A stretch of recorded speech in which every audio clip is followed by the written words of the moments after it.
NCAA clearance after sitting out for 3 games. Golden expressed his excitement to get Klopsar back out on the court and integrated with the guys. And moving forward, we got some great news today, okay? Great news for our program that Urban Klopsar has been cleared by the NCAA and will be able to suit up and participate tomorrow night against Florida State. So I'm incredibly happy for him. It's been a really trying time for him as he's, moved over from Slovenia on his own, trying to figure out this process, but he will be in uniform and he will play against Florida State.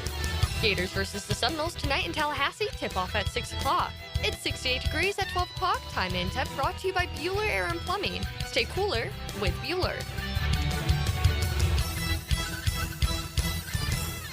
1010XL is presented by Farah and Farah, exclusive injury law firm of the Jacksonville Jaguars. Protecting you and your family. Call 396-5555. Jacksonville.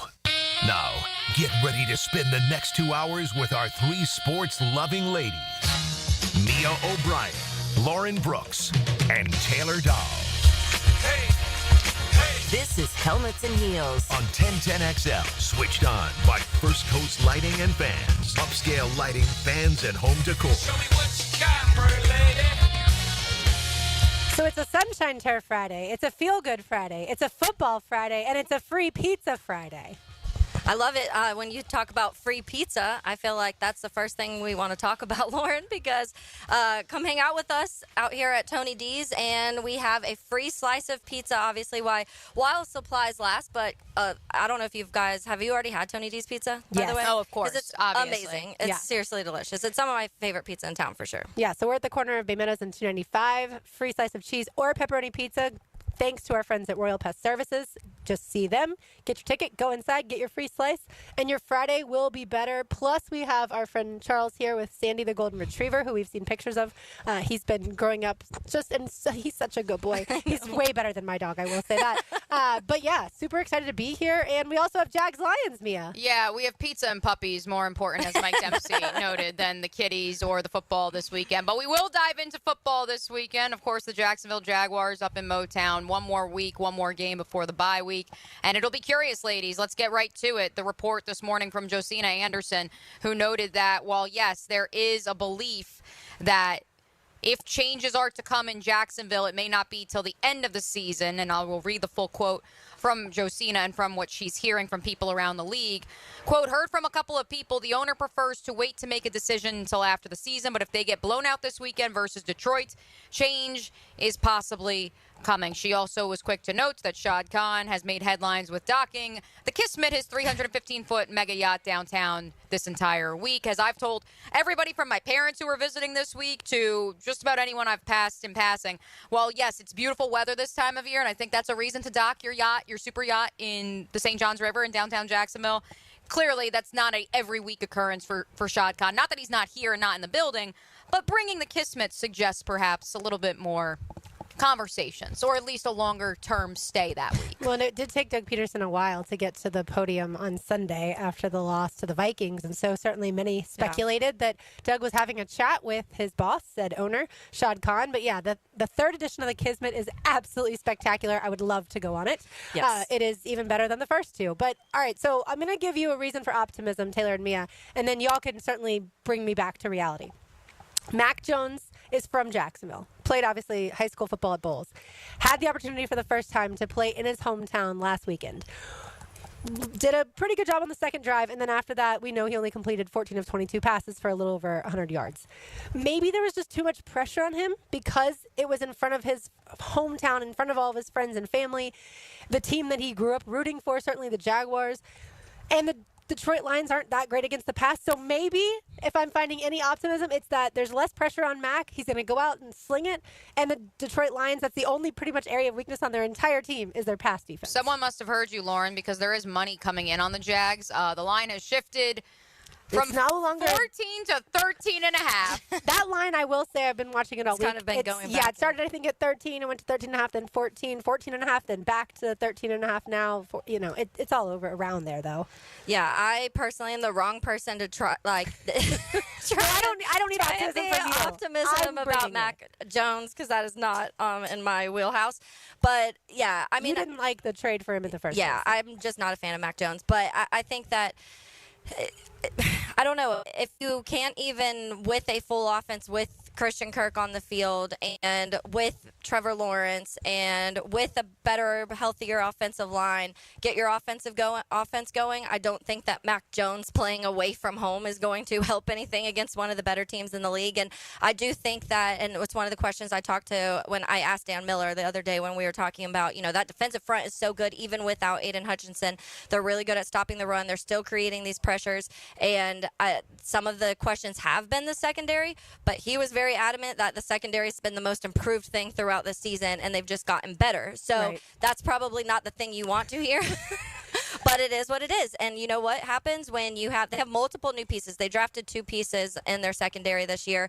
And I want to say 3 or 4 have been in the last couple years. So that's they started in the trenches and have kind of built out. So the secondary is younger, more new pieces, Carlton Davis from Tampa that they added this offseason. So I think it took some time for the secondary to start clicking. But you know what good coaching does? It develops and it makes these pieces work, and that's what you're seeing in Detroit now. So I don't know if I'm looking to that as a sign. I think the only positive thing at all is maybe Sam Laporta is not playing. He hasn't practiced this week. Yeah, here's the positive. Some positive is that Doug Peterson is optimistic that Tank Bigsby will practice today and could be available on Sunday. And I think that's huge. Big. That is very big for this Jaguars team if they are to pull off an upset or to, at the very least, cover the spread. Because ultimately, what is a quarterback's best friend?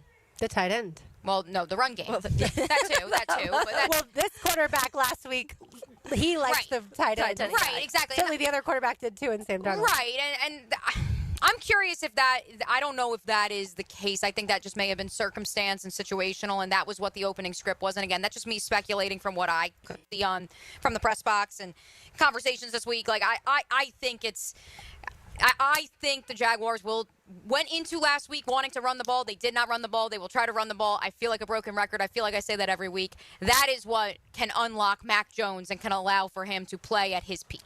Yeah, the problem is the Lions are really good against the run, and so I don't know. So are the Vikings. The Vikings were number 2. Right. I don't know that you can go into it saying, all right, we're going to be smash mouth football, and that's who we are, because they haven't been that all season. Yes, the run game certainly can help a quarterback out tremendously. The Lions, oh, by the way, know that full well because they have 2 backs who can. Well, you have to keep them honest, though. Like this idea of, the short passing game is an extension of our run game. That's not going to cut it in 2024. How many MyBookie, shout out to MyBookie, commercials have I voiced this year in which we discuss the idea of a powerhouse offensive line dominating the trenches and the idea of the run game is sexy and cool again. So this idea of bubble screens are an extension of it, and your offense should be 65% passing and 35% run. That is not feasible and sustainable in 2024. Yeah, I think even when you look at last night, it took a second for Philly to really get Saquon going, but once that started going, everything obviously started going in the Eagles' favor, and it's a trend around the league. If you can get that run game going and you don't just abandon it because it doesn't work for a couple the first quarter, yes, then it obviously starts to help your offense. I do think that I almost feel like Lions are probably coming into this game though saying we're already good up front. Let's focus on that. Don't let, if Tank's playing ETN, don't let them get those rushing yards. Force Mac Jones to throw the ball, because I don't think anybody is really scared of Mac Jones. I don't think they are either, and I think if they watch the tape from last week against the Vikings, that's only going to prove the point further.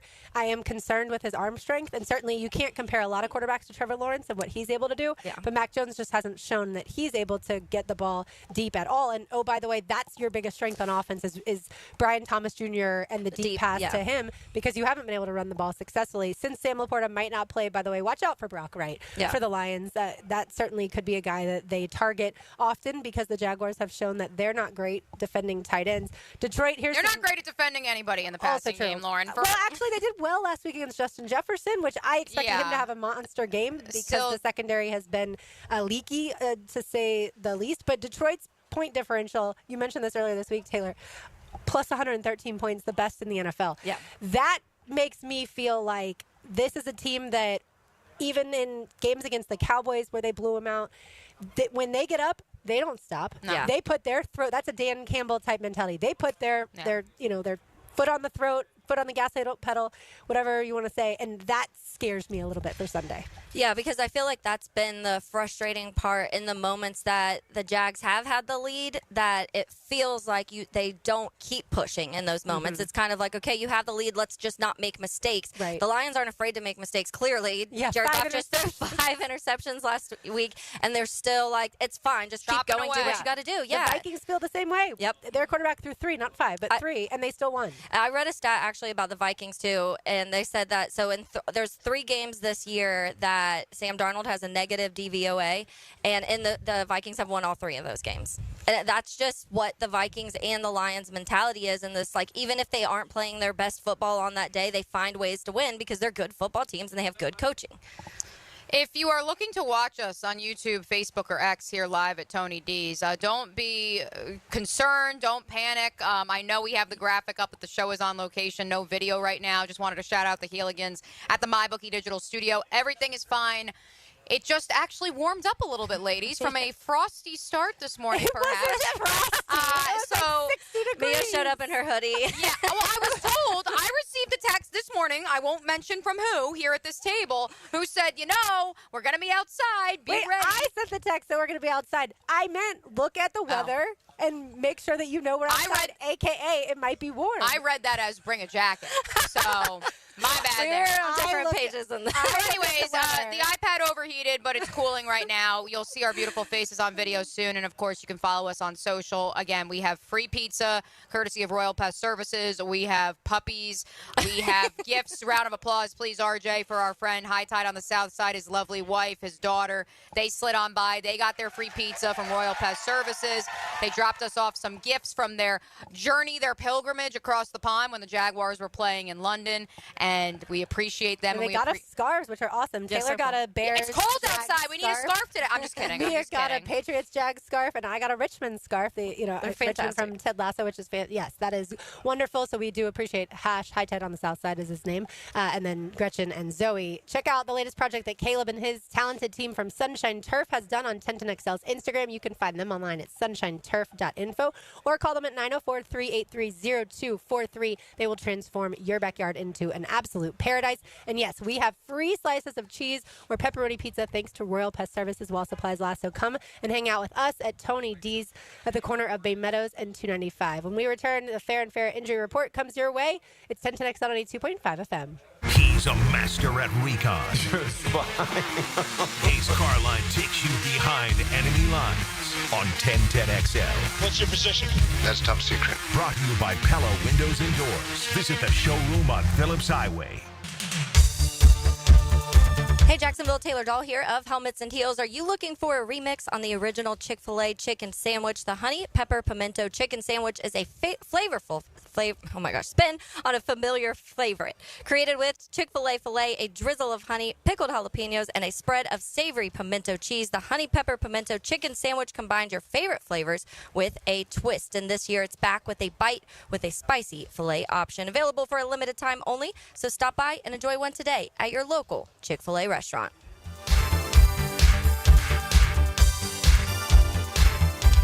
Imagine driving a late model car of your dreams at a fraction of the original sticker price. For the very best in low mileage cars in Jacksonville, visit Vaughn Motor Group's indoor showroom. All luxury cars are serviced and inspected, many with a certified warranty. Before you make your next auto purchase, check out Vaughn Motor Group on San Jose Boulevard or at vaughnmotorgroup.com for a complete inventory listing. If you can dream it, you can drive it at Vaughn Motor Group. I've known Glenn Coleman for a long time as a friend and a lawyer. Persistent and fair, Glenn and his firm have represented clients from North Florida and South Georgia for over 40 years in all kinds of personal injury cases. If I had such a case, call Glenn at Barnes, Cohen, and Sullivan. Pre-game Friday. Built by Dream Finders Homes. On 1010XL. Get off the ladder and put on the helmet with Gutter Helmet of North Florida. We are family owned and manufactured locally. Cleaning your gutters is a dangerous and dirty job. That's why with Gutter Helmet, you'll never clean your gutters again. Water goes in your gutters while trash and debris go on the ground. It won't collect like filters do. Gutter Helmet protects. Call now for 10% off and a free gutter cleaning and tune-up with your purchase of Gutter Helmet. Call 904-762-7779. Publix, Coke, and 1010XL want you to meet your favorite Jaguars. Come see the Frangie Show live Tuesday, 4 to 6 at Publix, 170 Village Commons Drive in St. Augustine. Tuesday, 4 to 6 with the Frangie Show. Sunshine Turf Friday on Helmets and Heels.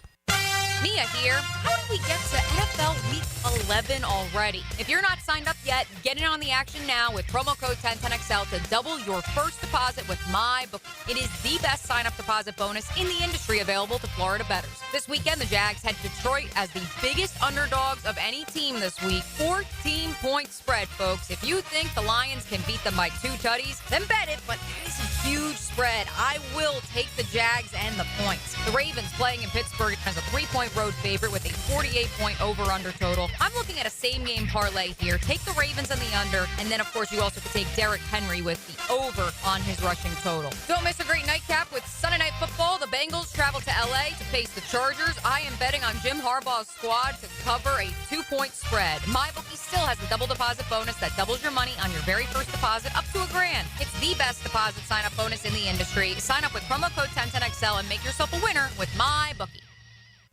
How many furlongs are there in a mile? The answer next. With hurricane season now here, the only weather you need to be concerned about is whether your homeowner's insurance policy will cover you in the event of storm damage. Ask about Southern Oak Insurance today. Our family protecting yours. Southern Oak Insurance. There are 8 furlongs to a mile, and each furlong 660 feet, totaling 5,280 feet. Southern Oak Insurance. Our family protecting yours. This is Dr. Kevin Murphy with Southeast Orthopedic Specialist, congratulating this week's high school scholar athlete, Lucas Elliott, senior golfer at Atlantic Coast High. Lucas is a member of the National and Spanish Honor Societies and has applied to the University of Florida and Florida State. Congratulations, Lucas. Discover luxury storage life at The Shed, opening soon in Atlanta Beach, for a place to store your cars, boats, and toys. A place for an office, a golf simulator, or a man cave. AC and plumbing available. The list of premium uses is endless. Take a tour on Instagram or go to theshedjacks.com. Joint replacement surgery is always a tough decision, but relief from chronic pain may be just around the corner. Dr. George Barra here, and there's a lot to consider to make sure you get the proper diagnosis and best path back to the range of motion and mobility you had. Age, lifestyle, and overall health all play a part. Let the team at Barrier Orthopedics give you a full analysis to help you make the best decision. Log on to barrierorthopedics.com or call the office to make an appointment. With offices across Jacksonville and ready to help you feel good again, we'll get you back on the road to recovery at Barrier Orthopedics.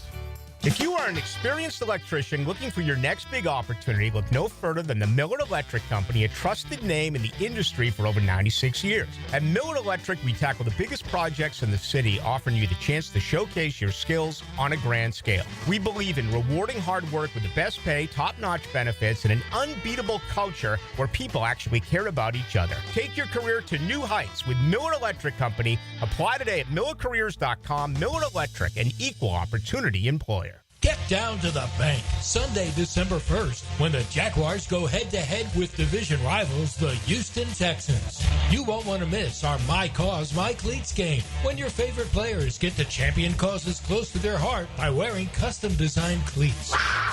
Lock in your seats now for a 1 p.m. kickoff by calling 904-633-2000 or visit us online at jaguars.com/tickets. We'll see you there. Everything about the game has changed, except for the most important thing. What you have inside. It is what drives the game. It refuses to be ignored. It sweats everything, turns an athlete into a legend. Gatorade, is it in you? From Gatorade Zero to Gatorade Endurance Formula and Gator Light, there's something for every athlete. Find it at your local Winn-Dixie. It's a win-win. Gatorade, official partner of the NFL. 1010XL is presented by Farah & Farah, exclusive injury law firm of the Jacksonville Jaguars. Protecting you and your family. Call 396-5555. Jacksonville. This is Helmets and Heels. Kept classy by First Coast Lighting and Fans. Upscale lighting, fans, and home decor. On 1010XL. In addition to free pizza from Tony D's, care of Royal Pest Services, you can also come and enter to win some VIP Welcome to Rockville passes. That comes up May 15th through the 18th in Daytona. And also we've got, as always, supplies from Beaches Dermatology. So come get a sample because the sun is shining. So you want to make sure that you are covered in sunscreen. All right, let's get it to the latest when it comes to injuries. The personal injury attorneys of Farah and Farah present this injury update. Farah and Farah, Jacksonville, exclusive injury law firm of the Jacksonville Jaguars. As we let off the program with reasons for optimism, Duval. Tank Bigsby did not practice each of the last 2 days, but Doug Peterson telling reporters this morning he is optimistic that the second-year running back will be able to practice today and potentially play on Sunday. More good news, Ezra Cleveland limited all this week. Expectation is that he will be good to go on Sunday after he missed the last 2 weeks with an ankle injury of his own. Finally, in terms of players who we haven't seen of late or either between practice or games, Mason Smith limited once again the last 2 days with the ankle injury. Doug Peterson said that will be a numbers game, of course, in determining who will be the active 48 on game day. But Mason Smith is certainly in the conversation to return to the game field against the Detroit Lions. I'll run through the other names that have been limited so far this week in Duval County. Of course, Trevor Lawrence has not practiced all week and has already been ruled out of this game. Tyson Campbell with a shoulder, Gabe Davis with a shoulder, Blake Hance with a knee, Josh Hines-Allen with a shoulder, Dearness Johnson with the hamstring, Brandon Scherf with the knee, Brian Thomas Jr. with the chest, and Daniel Thomas with the hamstring. Did I forget anyone, ladies? My goodness. I don't think so, but Do you still have any breath? That means ETN is not on the injury report. Travis Etienne did not pop up on the that's injury good news. report, Yes. and he told us yesterday when we met with him in the locker room that this is the healthiest he has felt in weeks, and so buy that stock if it's low right now, folks, because even if Tank Bigsby can go on Sunday, I would expect a healthy dose of Travis Etienne. Meanwhile, for the Detroit Lions, more reason for optimism, although, I never root against an Iowa Hawkeye. Sam Laporta has not practiced all week. Early reports out of the Lions practice right now, which is currently ongoing, is that he is not at practice once again, and so without their lead tight end. But as Lauren alluded to, Brock Wright more than capable of certainly doing some damage on the offensive side of the ball, or rather in the receiving game. Some other notes from the Lions injury report. Carlton Davis was limited in yesterday's practice with a hand injury. He did practice in full and was not on the injury report on Wednesday. Meanwhile, Taylor Decker and Malcolm Rodriguez were both limited on Wednesday. They were full participants on Thursday. That is the Farah and Farah injury update. What was the sentiment in the locker room yesterday and this week? There's no quit. The line from Andre Sisco from earlier in the week of we find guys buying in more. I think that is real. I think in terms of buying into each other and staying united, I don't think there's a question of that. I think now the question becomes, and I asked a couple players and they said no, coaches, staffers, players were all on the same page. I think that's where you have to wonder if that's where the disconnect is. Several players said, once again, nope, it's execution. Gabe Davis told us post-game on Sunday, and Travis Etienne reiterated it yesterday, that everything up until the game, they feel prepared, they know the game plan, they're ready to go, and then they're just not executing. And that's certainly going to be a big question is, can they get on the same page and execute on Sunday? The Jaguars have played teams that we thought they'd get the doors blown off against them multiple times already. We've seen it with the Packers. We've seen it with the Eagles, and we've seen it with the Vikings. The Jaguars had moments in all three of those games where they could have won the game, and certainly no one really expected that. So that's the one thing going into this, too, is I think the Lions are going to win the ball game. Don't get me wrong. They have way too much talent. They're well coached, all those things. And they've only lost one game this entire season. Yeah. But I do think the Jaguars have now proven, to me as point, Taylor, that they're going to give everything they have until the whistle blows at the end. Yeah, I think that... Which is so cliche. Yeah, I know. Well, and I think that, I guess as the year has gone, it's been surprising that they've beat those teams, but preseason, a lot of people were projecting Jags to be able to beat some of those teams that you've listed off, so, or at least be able to be competitive against that because of the way that things have gone, and because they keep losing those games, you lose your confidence in thinking they can.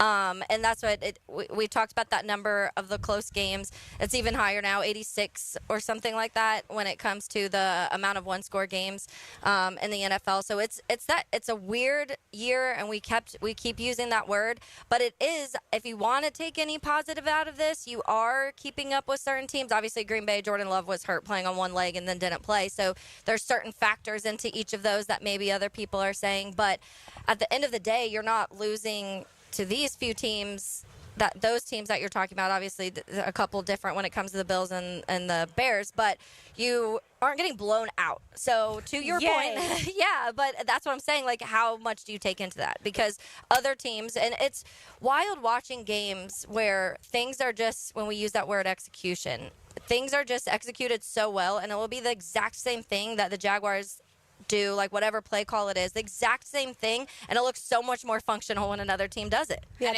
and it's why. Like, what is the answer? And that's the craziest part of all is we don't have an answer from coaches, from players. I mean, it doesn't matter who you go to. If visiting media members, they can't wrap their head around it either. The Jags are 1-6 in the close score games, to your point. And so to me, that answer falls a lot on coaching. And so to look towards the future, that at least does give me hope that the Jaguars are playing close in these games because the team hasn't completely given up.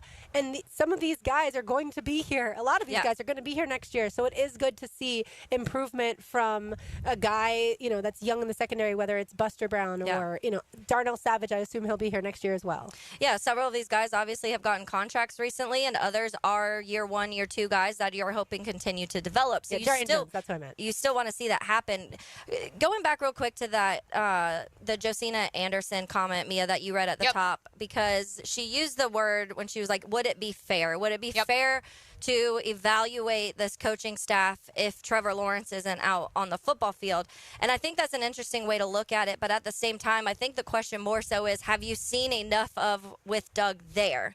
Because it's not like Doug's only been here this year. Like, we've seen now all of 2 seasons, 2.5 seasons. 3-13. Yes. 3-13. 2-7 with Trevor. Yes. That's 3-13 in your last 16 games dating back to last season. And so that's, to me, where I get it when you're like, well, you can't fully evaluate an offense if your starting quarterback's not there, because no team can. We saw what happened with Miami without Tua Tagovailoa. So those things happen, but at the same time, you have to kind of zoom out and look at the whole product of what has happened. And I said this a few weeks ago in the terms of it's two things can be right, and the fact of, like, it was good for Jacksonville to get Doug to kind of fix everything that Urban broke, but it's also okay to admit that maybe this isn't the long-term solution for the head coach. Well, to your point, Trevor Lawrence isn't playing, but Trevor Lawrence is around the team. Mm-hmm. He's in the locker room. He's in meetings. He's working with the quarterbacks. We thought he might play last week. He's still a part of the operation. And so I do think, first off, the source that Josina talked to responded to her by saying, define fair in the NFL. What's fair? This is a business. I mean, I see your point, but people are definitely talking about these things down here. And I think they're talking about them because, well, yes, you don't have Trevor Lawrence playing right now. He's here for the next 7 years. And is the current operation the best thing for his development? I think it would be foolish to say that Shad Khan is not thinking about that, to think that the big picture of this and communicating not only with the coaches and the players currently in the building, but the representation and the staff and the team for each of these players, but certainly your highest paid player and your biggest financial asset to this community outside of the Shipyards project and the renovated stadium, I would think it would be foolish to say, well, just because he's not playing, Trevor's like not a part of the conversation. Well, is it fair to also talk about any of the is it fair to tie Brian Dable's career with the New York Giants because of Daniel Jones? Is it fair to, when we talk about even Vrabel last year, people thought that was crazy when Vrabel got fired? There's a lot of these coaches that are tied to whether they don't even have their quarterback. And Robert Saleh, Aaron Rodgers is playing like trash, and he got fired. And look at the quarterbacks he had before Aaron Rodgers, too. Yes. Yeah, I mean, the question, of course, then is, well, who selected that quarterback? Was it the head coach that stumped for him? Was it the GM? Is that GM still there? There's all that factors into it. Would y'all be shocked if Doug Peterson returns, but there's a new offensive coordinator and defensive coordinator? And I know the first part is the most shocking thing because Doug will never let Press go. But if Shad said, Doug, I want you to rebuild, would you be shocked? No, because I think if he said that and he said Press is gone, Doug would say, well, I'm gone too. Right, so there's no chance. I firmly believe that he would be willing to do that. I don't predict that to happen. That Shad's going to say, "Yeah, Doug, you can stay. You weren't the problem. It was just your both of your defensive coordinators weren't good, and your offensive coordinator that you had this whole time wasn't good. And but the Buck has to Schott stop is with loyal, someone. so right. And it is interesting to think about that because it's kind of most coaches you see go the opposite way. Like we just saw it in Chicago. Eberflus is like, not me, so you're going to fire Shane Waldron because this isn't my fault. Yeah, he's the scapegoat. And Doug has kind of been the opposite where he's tied himself so strongly to Press Taylor that he almost doesn't want to admit he was wrong, and that's his way of doing so, where he's like, okay, well, if he's gone, I'm gone because he's not the problem. Then who's Because he's running my offense. Yes, then who's the And problem? your offense, at least for the first 10 games of the season, has not been good. I know we have to. And last year. Right, 3-13. Yeah. I know we have to make our picks here momentarily. And then, of course, we will have Carmen Vitale joining us at 1 o'clock from Fox Sports. But cue up the X-Files music, RJ. I do want to ask Taylor Dahl about this Bajent drama. Can you just cue me in? Because now it's made its way to the Jaguar everywhere. Twitter timeline. I need to know more. Yeah, it's interesting. So there was rumors earlier in the week that a few veteran players had gone to Eberflus and asked him to bench Caleb Williams. Immediately, most people thought this was weird. Like other media members, fans, thought it was very strange. Didn't quite believe it, but then they started naming like maybe this player. DJ's been a little pouty lately, so maybe it's DJ Moore just kind of wanting something to change.